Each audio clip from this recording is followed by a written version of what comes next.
Hello மக்களே! வெயில் நாள் ஸ்டார்ட் ஆயிடுச்சு. இனிமே ஸ்டவ்ல நின்னு ரொம்ப நேரம் சட்னி அரைக்கிறதுக்கு டைம் ஸ்பெண்ட் பண்ண முடியாது. ரொம்பவே சிம்பிள் அண்ட் ஈஸியான ஒரு சட்னி செய்யலாமா? இந்த சட்னிய நீங்க செய்யறதுக்கு ஸ்டவ்ல ரொம்ப நேரம் நிக்கவே தேவையில்ல. இன்னைக்கு நம்ம பார்க்க போறது சின்ன வெங்காய சட்னி.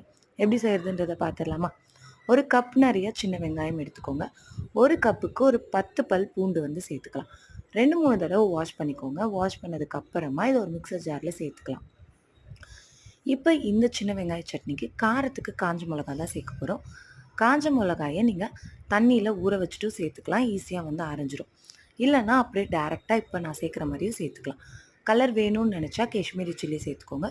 ஒரு சின்ன சைஸ் புளி வந்து சேர்த்துக்கோங்க, ரொம்ப புளி வந்து சேர்க்கக்கூடாது. உப்பு சேர்த்து நல்லா ஃபைனாக அரைச்சிடலாம். அதுக்குள்ளே நல்லெண்ணெயில் கொஞ்சமாக கருவேப்பிலையை தாளித்து எடுத்து வச்சுக்கோங்க. நம்ம அரைச்ச சட்னியில் நம்ம தாளித்து வச்சுருக்க எண்ணெயை வந்து சேர்த்துக்க போகிறோம். எண்ணெய் கொஞ்சம் கூடுதலாக இருந்தால் தான் இந்த சட்னியோட காரம் வந்து உங்களுக்கு பேலன்ஸ்டாக இருக்கும். இப்படியே இது சாப்பிட்றதுக்கு ரொம்ப டேஸ்டியாக இருக்குங்க.